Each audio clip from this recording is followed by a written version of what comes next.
I never thought that hearing my daughter's name announced at her own wedding would feel like a knife twisting in my chest. "That's the fat pig we have to put up with," one of them whispered from behind the cake table, the words slithering under the high hum of champagne toasts and string quartet melodies. I froze mid-step, one foot hovering above the glossy parquet floor of the Ritz-Carlton ballroom in uptown Charlotte, my fingers tightening around the silver gift bag in my hand.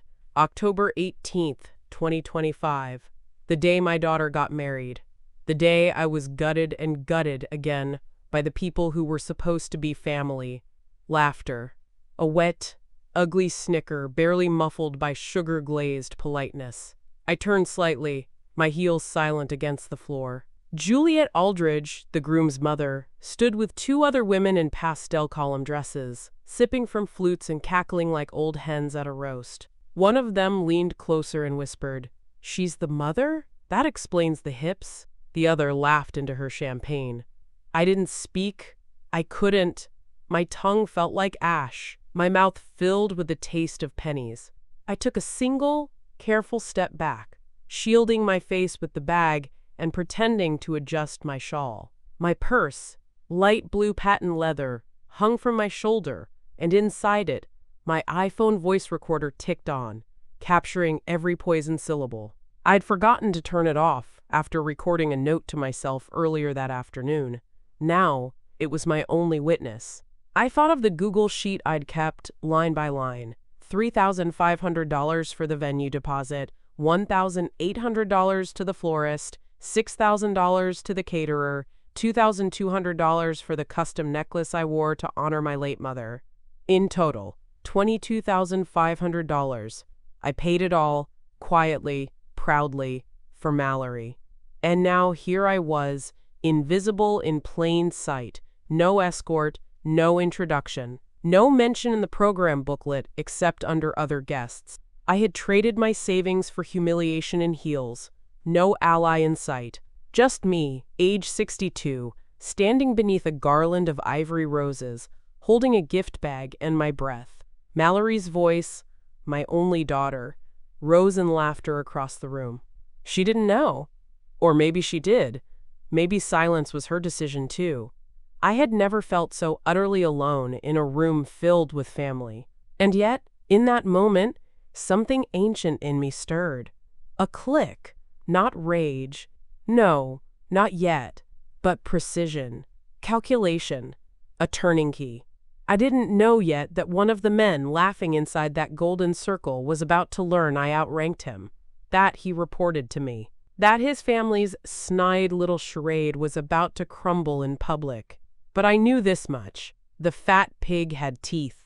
And she wasn't going quietly. 2 weeks before the wedding, I stood at my kitchen counter, slowly unwrapping the protective sleeve from a framed photograph. The image inside showed me beaming in a navy suit, standing between the CEO and board chair of Halcyon Trust. 25 years of service, over 200 staff trained under my leadership, and a career that had quietly outlasted 3 economic downturns. I'd worn that same smile when I walked back into my condo that night, my plaque tucked under one arm and a bouquet from the staff still damp in the vase. 62, still sharp, still salaried.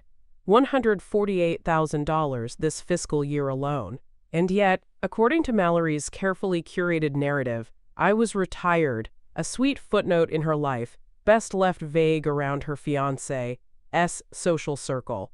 She never said it outright, but I'd learned to read what wasn't said. At the bridal shower, she told Juliet I was slowing down, and at brunch with the bridesmaids, she'd chuckled. "Mom's old school. She doesn't really get these new registries." I got them. I also prepaid the caterer in full and sent a direct transfer to the florist on East Boulevard because Mallory was waiting on reimbursements. My CPA, Rashawn Dean, processed the $9,200 without blinking. I hadn't. In my Hyde Park condo, everything bore the touch of long, deliberate work. Granite counters, leather chairs softened by use, light pouring in from the east-facing windows like quiet approval. The space was mine in a way few things ever had been. Across from the stove hung a corkboard of snapshots. Me in heels and slacks at staff retreats, me clasping hands with new recruits, me standing beside Pastor Genevieve at Christ Chapel's women's breakfast. She'd held Mallory when she was 3 days old, sung at her christening, counseled her through high school heartbreaks. Now she was officiating the wedding, and yet even she had asked gently why my name was listed so discreetly on the program draft. "She's just trying to fit in," Pastor Genevieve had said, smoothing her skirt. "Sometimes they do that when they're unsure of who they are." I remember replying without bitterness, "Then she should know. She comes from someone who never had the luxury of forgetting." The air at Trade and Trayon smelled faintly of bakery exhaust and ambition at 6 a.m., and I loved it. Every weekday morning, I'd lace my sneakers tight and walk 2 brisk miles before changing into heels in the Halcyon Trust lobby bathroom, applying lipstick with the precision of someone who never assumed time was on her side. The building shimmered at that hour, a mirror of glass and steel reflecting a city that hadn't quite opened its eyes yet. It was my favorite time. Quiet, anticipatory, full of decisions waiting to be made. By 7:30, I was at my desk on the 38th floor, reviewing reports before my first call. I checked in with Nyla Brooks, my assistant, bright, efficient, 32 years old, with the kind of recall that made her indispensable. She knew every one of my client accounts, could summarize a quarterly trend without touching a spreadsheet, and never once called me ma'am. She called me Ms. Sanders in the way a real partner does, her tone a steady echo of respect. We handled portfolios for 300 families, ran impact evaluations for clients who wanted their money to mean something, and mentored every analyst we saw promise in. I ran weekly review meetings where I expected clarity, not charm. The Zoom reports, thick with annotations, had my initials etched into every margin like footprints in snow. That was my real life. My full, textured, demanding life. But Mallory wouldn't mention any of it. To her friends I was home more these days. To her fiancé, family, I was a quiet background figure, mentioned vaguely and kept off group emails. Once, when Juliet asked what I did, Mallory had laughed and said, "She's basically retired now." Without even glancing at me, I let the comment go. I had learned that arguing to be seen only made you disappear faster.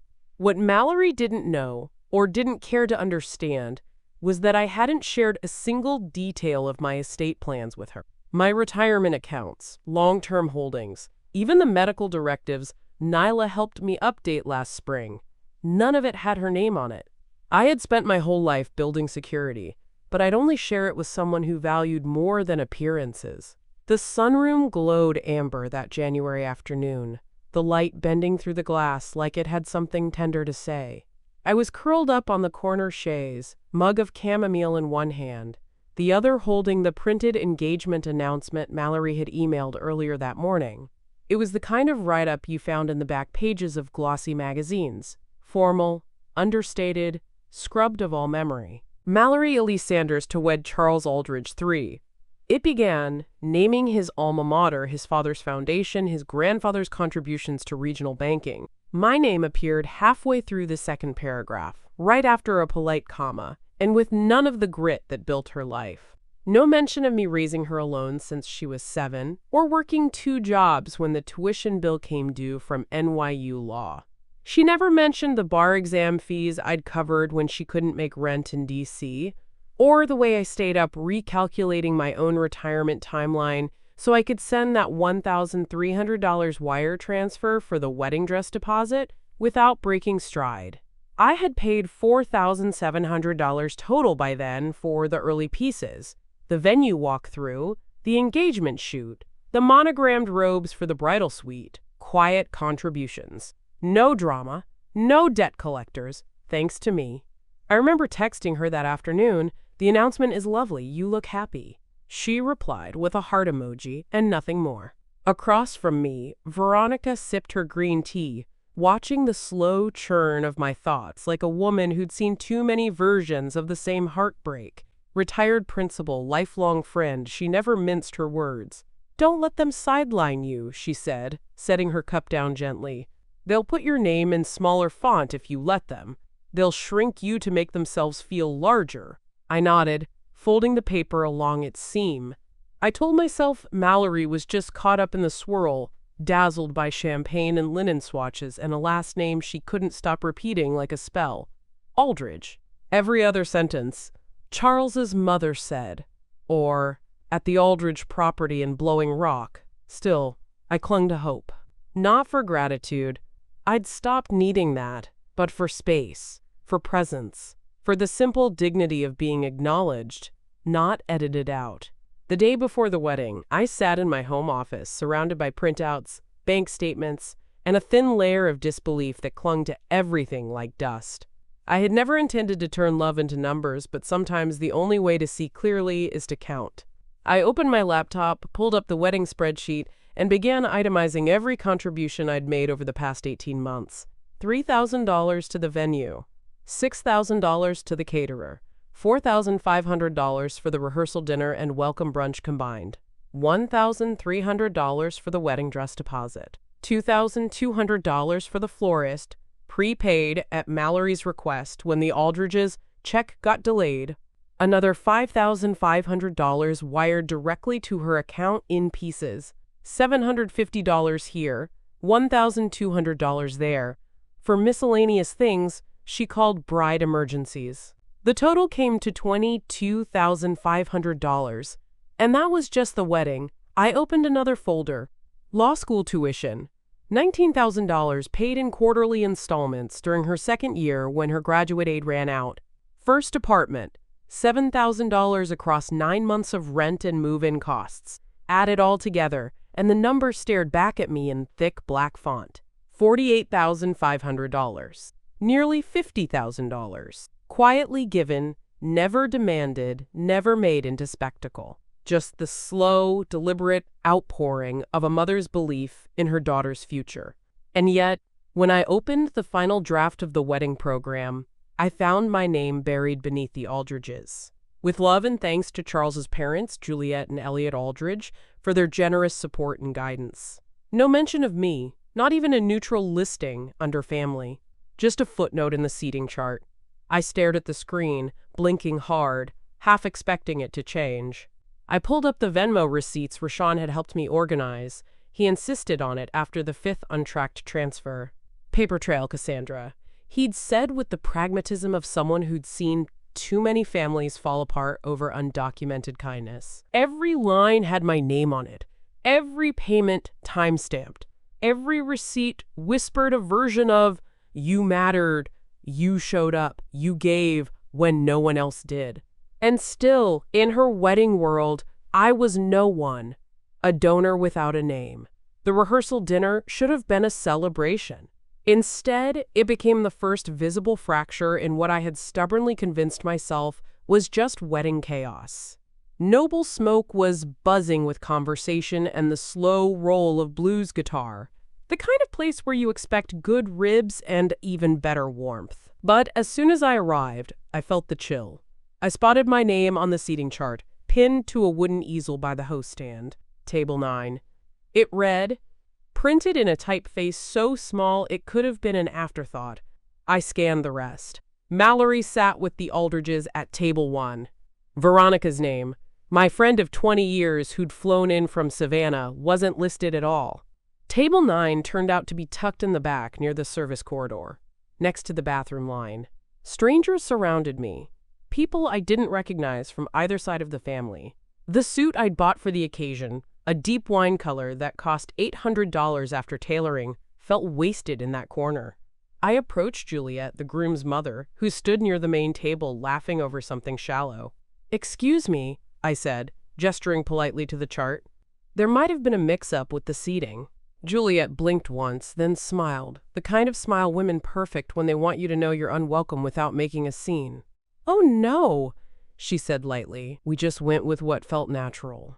That sentence sat in my chest like a stone. What felt natural? Of course.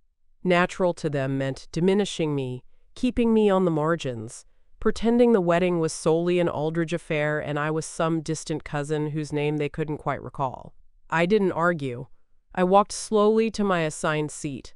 A waiter, barely older than Mallory, paused by my chair and whispered, "Ma'am, this don't feel right." I looked up at him, stunned by the sudden kindness. "It's okay," I said. But it wasn't. The food was good. I didn't taste it. I sat upright, the only one in that section, not speaking, not smiling. Mallory never glanced my way. I was starting to realize she didn't have to. They'd already placed me exactly where they wanted, quiet, back of the room, facing the exit. The morning of the wedding, I arrived at the bridal suite with a gentle knock, carrying a tray of fresh fruit and chamomile tea. It was a small gesture, a maternal habit I hadn't yet shed, though I knew the room already overflowed with catered pastries and champagne.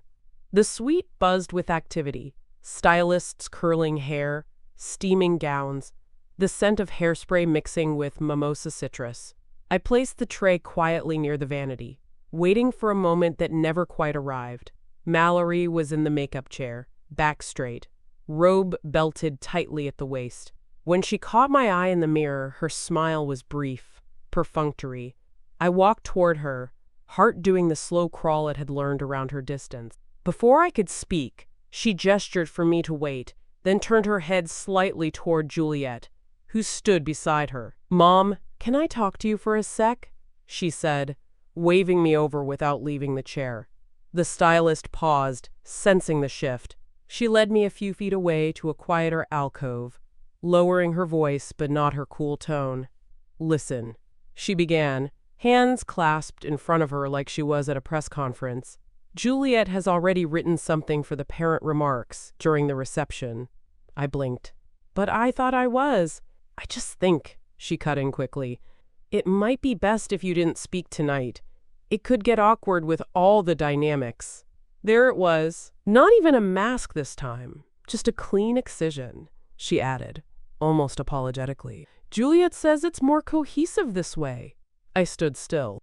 My fingers curled slightly around the clutch in my hand, the same clutch I'd carried to her mock trial in law school, the one that held the Kleenex I never needed back then because I'd only cried when I got home. I checked my phone that afternoon and saw the group text. "Please remember, only Juliet and Charles will give parent speeches. Thanks for understanding." I wasn't even on the main thread. Someone had forwarded it to me out of pity. Celeste, the makeup artist, caught my eye across the room as I turned to leave. She didn't say a word, just offered the kind of look women reserve for each other when we're being dressed in silence, and handed the bill. By the time the reception began, I had trained my face into something serene. Not quite joy, not quite resignation, just the soft, practiced smile of a woman who has become background music at her own daughter's performance. The ballroom at the Ritz-Carlton gleamed under crystal chandeliers, 1,000 tiny prisms catching light off every sequined gown. The Aldridge name was everywhere, etched into the signature cocktail menu, looped in gold on the wall behind the cake, stitched into the welcome bags like it was a brand. I stood near the back as the MC began introducing family members to the crowd. Each name brought a fresh round of applause. "Please welcome Juliet and Charles Aldridge, the parents of the groom." The spotlight swept across them, and guests clapped with the kind of fervor reserved for royalty. Then came a pause, a forced clearing of the throat. "And Cassandra Sanders, mother of the bride." That was it. No warm anecdote, no invitation to stand beside them. Just my name, drifting awkwardly through the air before the music surged again. I stepped forward as if summoned, unsure where to go, until someone from the catering staff redirected me to a seat near the far side of the dance floor. I nodded in thanks, throat tight. As I sat, I caught movement across the room, two of the groom's teenage cousins pointing at me, whispering behind their hands. One elbowed the other and nodded toward my table.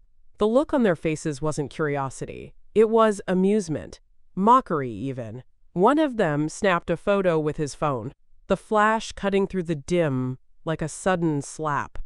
Juliet leaned toward her husband and muttered something under her breath. She insisted on coming.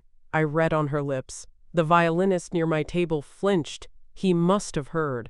His bow stumbled ever so slightly over the next note. I adjusted the neckline of my dress, fingers brushing the $2,200 necklace I'd bought specifically for this evening. It glimmered against my collarbone, a futile bit of beauty in a room where I had clearly been assigned the role of tolerated extra. No one came to sit beside me. Not a soul. At 7:05 p.m. I stood near the coat check, clutching my wrap and the small silver gift bag I'd carried in with me. The warmth of the ballroom clung to my skin like humidity after a storm. I had made my way to the exit, quietly, unnoticed, my heels barely audible against the marble as the celebration pulsed behind me. I wasn't dramatic. I didn't cry. I simply stepped away. The coat check attendant, young, eyes gentle, handed me my ticket with a whisper of sympathy. "I'm sorry," she mouthed, as though mourning something we both understood had just ended. I nodded once. I didn't trust myself to speak. My Uber app was already open, a car 5 minutes away. My fingers hovered over the screen, ready to confirm the ride, when I heard my name. "Mother." The word stopped me more than the voice did. Mallory stood a few feet away, bouquet in hand, lips tight, hair flawless. Not a single strand had dared to fall out of place all evening. She didn't come closer, just stood there like she'd stumbled upon a stranger loitering in the wrong hallway. "Don't make a scene," she said, voice low but firm, eyes flicking toward the elevator where guests occasionally wandered past. "You always do this. Sulk when things don't go your way." I stared at her. I wanted to say something measured and wise, something that could reach past the layers she'd wrapped herself in. But all I could manage was a small, tired shake of the head. She took another step forward, lowering her voice even more. "Just go! Please!" It wasn't a request. It was a command she hoped would be read as mercy. I opened my clutch and thumbed over the ride confirmation. A sedan would be outside in 3 minutes. The city glowed through the glass walls beyond her, cool and detached, like it had already decided whose side it was on. I walked past her without another word. The sound of my heels echoed down the marble hallway. I never looked back. The gift bag stayed in my hand, unopened. Like me, it was never meant for the main table. Just before the revolving door released me into the Charlotte night, I heard a voice, sharp, disbelieving, familiar in a context it had never occupied before. Wait, Cassandra Sanders? I turned slowly, unsure who had spoken my name with that particular mixture of surprise and unease. Standing halfway down the corridor was a man in a tailored tux, drink in hand, his expression caught between confusion and dawning recognition. Elliot Aldridge, the groom's father. He walked toward me, scanning my face like he was trying to square two halves of a puzzle that didn't belong together. I watched the color drain from his cheeks as something settled behind his eyes. "You're Miss Sanders from Halcyon Trust?" he asked, quieter this time. I nodded, raising one brow slightly. "Regional Executive, Trade and Tryon Branch." He swallowed, his gaze flicking to the badge I hadn't meant to flash but had partially revealed when retrieving my coat check ticket. I had clipped it to the inside pocket of my wrap earlier that morning after finishing a compliance review. It bore my name, title, and division in crisp, navy font. No flourish, just fact. "I didn't realize," he said, voice lower now, eyes darting behind me toward the party, still humming beyond the corridor. Of course he didn't. That was the whole point. None of them had cared enough to ask. "You're Charles's boss's boss?" he added, almost to himself. "Not quite," I replied coolly, but close. Elliot's hand twitched toward his phone. I could already see the calculations unfolding in his mind. Reputations, promotions, partnership deals that hinged on corporate goodwill. His son's new wife, Juliet, had not only excluded me, she had effectively ridiculed the woman 2 levels above her husband in the company he was desperate to impress. I held his gaze without apology. No anger, just quiet power. "I'll see you Monday," I said, adjusting my wrap. His mouth opened like he might stammer out a recovery, but I was already turning. Outside, the air hit my face like absolution. Behind me, the Aldridges were still toasting themselves under crystal chandeliers. But something had shifted. They'd finally seen my face, and now they'd have to reckon with it. Back home by 9:30, I slipped off my heels with a hiss and placed them side by side near the door. The condo was silent, except for the steady tick of the grandfather clock in the hallway, my late father's. I poured myself a glass of water and sat at the edge of my bed, letting the quiet soak into my skin. A calm was moving through me, slow and deliberate, like tidewater reclaiming the shore. By 9:45, I was at my laptop, fingers moving with the muscle memory of someone who no longer needed to question what came next. I logged into the vendor portal. The dashboard blinked awake, showing the list of payments I'd scheduled across the last 6 months. Floral design, $2,200 balance. Photography package, $4,000 pending. I hovered over the final $6,200 installment, clicked cancel payment, and then confirmed. One line vanished from the ledger, just like that. A digital vanishing act. Within 20 minutes, my phone lit up with a text from Juliet. Juliet A. You're ruining this. We already gave them our word. Cassandra, this is incredibly petty. I let it sit unread for a moment, watching the typing ellipsis bounce and disappear. Another message followed. Please, we've got people expecting photos, flowers. You're making us look bad. I stared at the screen. They hadn't cared about my name, my seat, my voice, but now, my funding? That, they noticed. The silence I'd been forced to swallow all night had finally turned into leverage. At 10:02, I called Rashawn.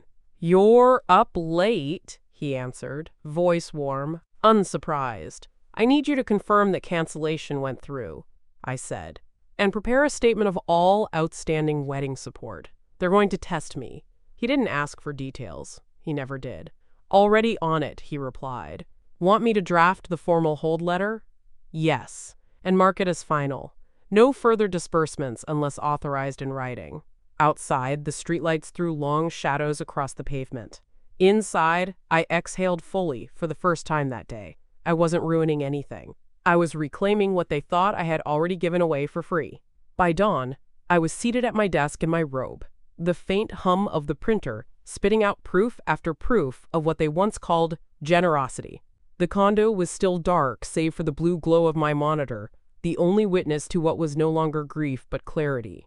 I moved slowly, deliberately, opening folders and digital archives I'd labeled with quiet foresight.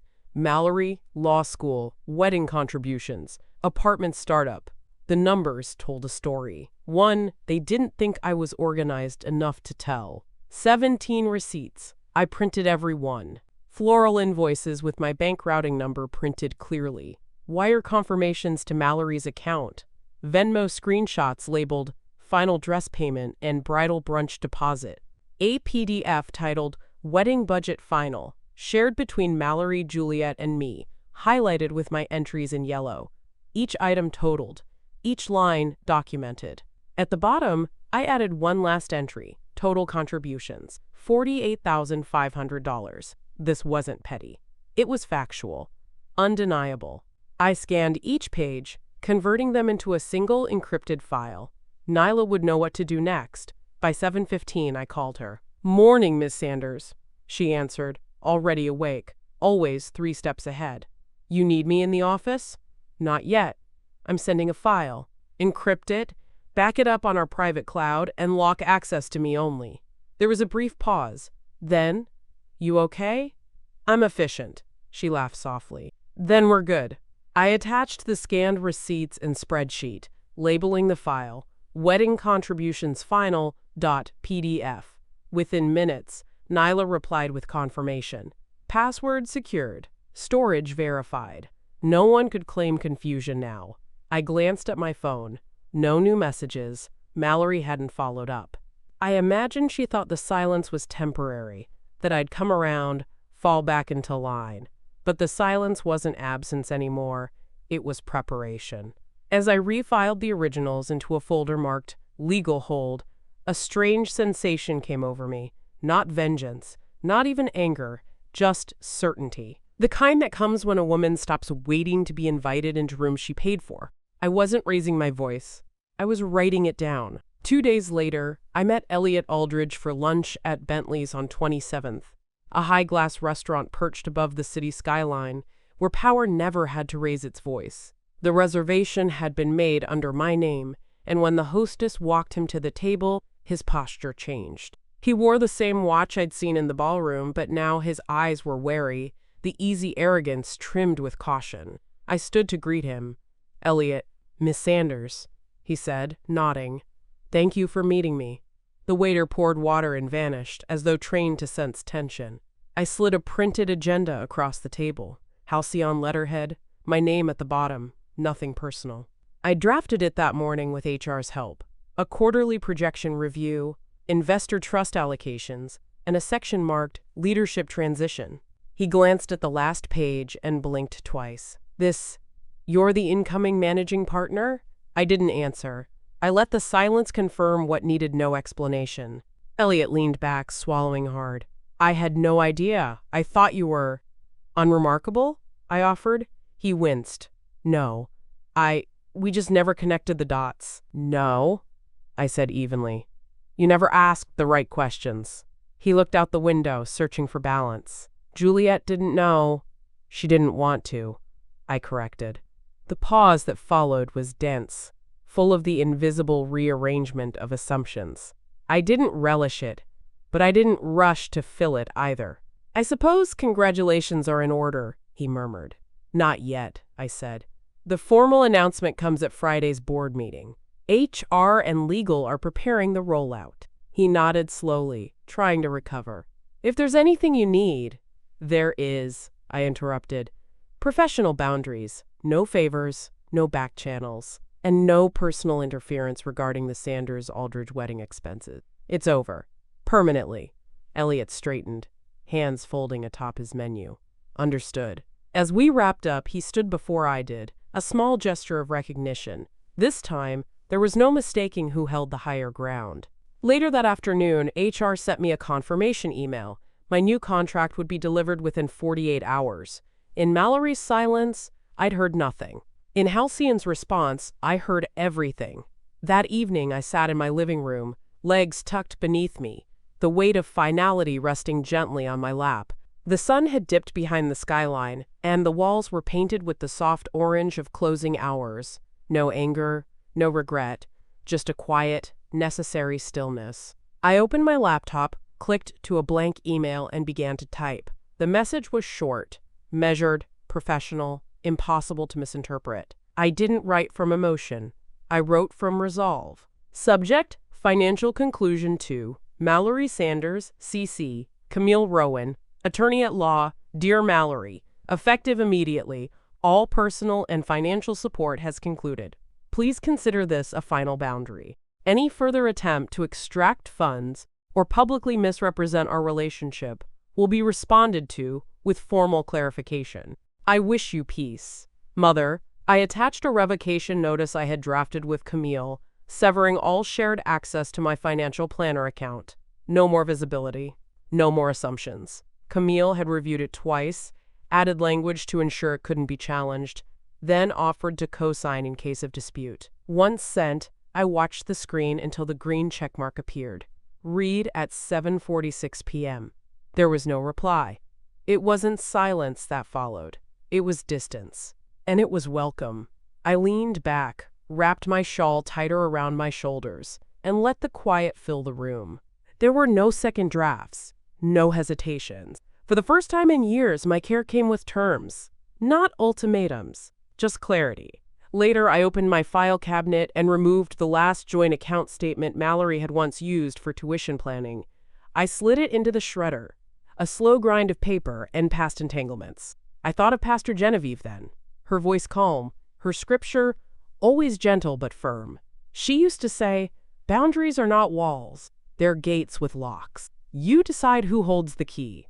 Tonight, I changed the locks, not out of punishment, but protection. Not because I stopped loving my daughter, but because I started loving myself with the same devotion I once reserved only for her. On Thursday morning, I arrived at Halcyon's executive floor just before 8:30, my pumps echoing along the polished marble corridor like punctuation marks. I hadn't planned to run into Juliet there, certainly not alone, and not before coffee. But when the elevator doors slid open, there she stood, facing the panoramic window at the end of the lobby. She turned at the sound of my steps, her expression unreadable for a moment, then quickly laced with urgency. "Cassandra," she said, striding toward me in her pale heels like it was her floor, her company, her world. "We need to talk." I didn't stop walking. "I have a meeting in 5 minutes." She fell in step beside me, voice low but fierce. "You're trying to ruin our family's reputation. You've made your point, whatever this is about, but you don't need to keep pushing. This is vindictive." I stopped then, right in front of the frosted glass door marked Senior Executive Suite. I turned slowly to face her, calm but unflinching. "I'm not ruining anything," I said evenly. "I'm protecting the record. That's what Halcyon values, isn't it? Documentation, integrity, boundaries." Juliet's face flushed, a shade too bright for the early hour. "You don't understand the circles we move in.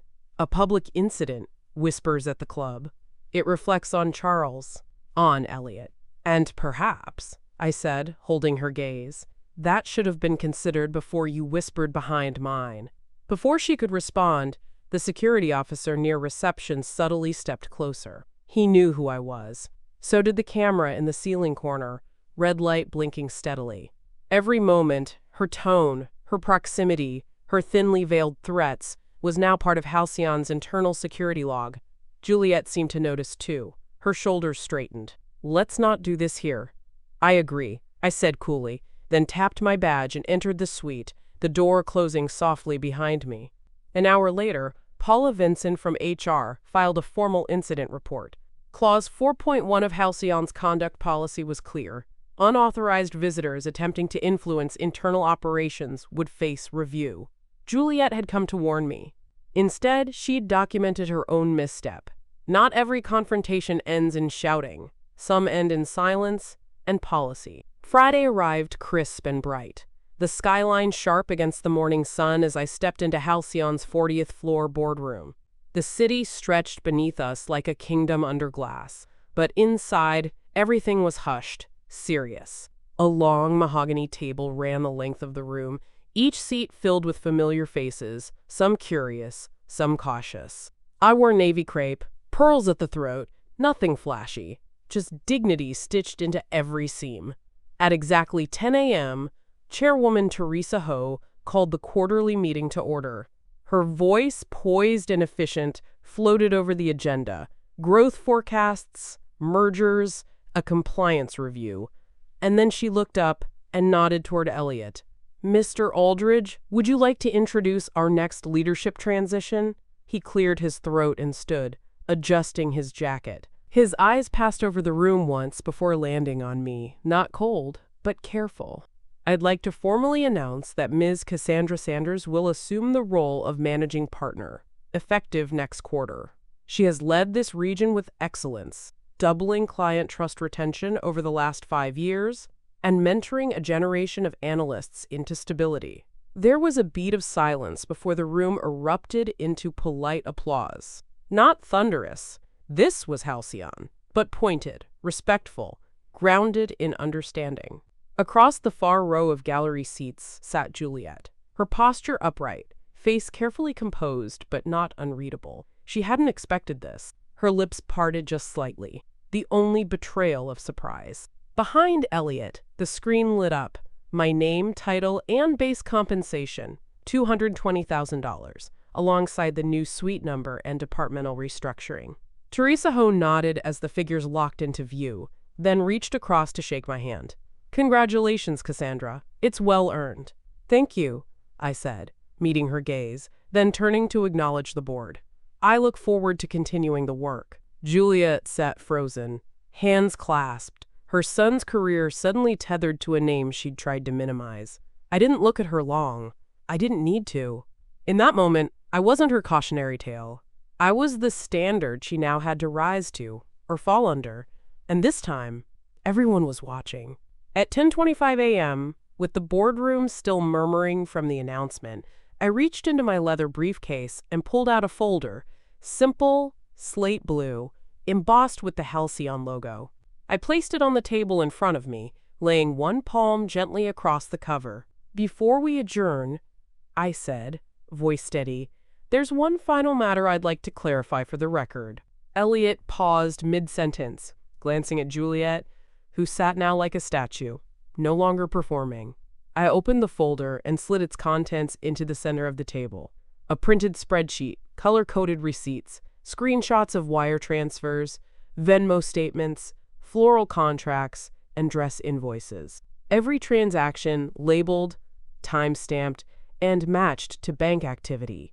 Each entry told the same story: support rendered, unreciprocated, and ultimately erased.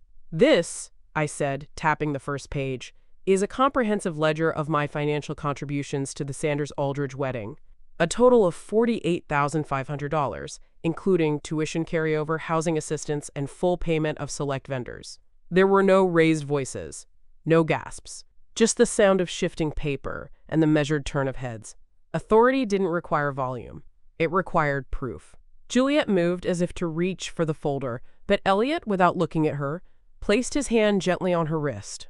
A silent directive. Don't. Not here. Not now. Though these expenses were never acknowledged publicly, I continued.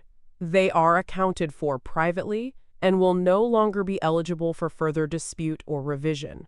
I turned to Teresa Ho, who had been scanning the documents. All funds were rendered from private accounts unrelated to Halcyon, but I'm submitting this as final context. No narrative correction is forthcoming. The facts speak for themselves. Teresa gave a single nod, then passed the folder to legal. Ethics will retain this. Thank you, Miss Sanders.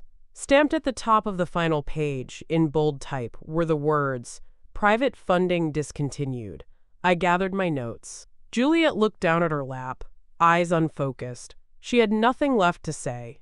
The woman she tried to write out of the story had now written herself back in, on letterhead, with receipts. By 6:30 that evening, I was back home. The evening sun slanting through the blinds, painting golden lines across my living room floor. My heels were off, my hair unpinned, and the last remnants of the day's performance folded neatly in a chair. But this wasn't the end of a role. It was the return to something truer. I moved through the condo slowly, deliberately, as if reacquainting myself with each room. She arrived 20 minutes later, shawl wrapped tight, smile kind but watchful. She didn't ask questions, just stood beside me in the entryway, one hand on mine, and whispered a prayer not of vengeance, but of renewal. "Let every entrance be chosen, and every exit be sacred," she said softly, her words wrapping around us like a shield. My phone buzzed just once that night. "Mallory, I'm sorry. Can we talk?" I didn't open it. Some apologies are sent to relieve the sender, not heal the wound, and I was no longer accepting that kind of currency.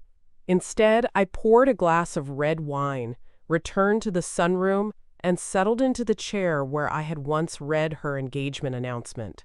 The air felt different now. Not heavy, not hollow, just quiet. Outside, dusk folded over Charlotte. Inside, I exhaled, full of peace. I had lost something, but I had also returned to myself.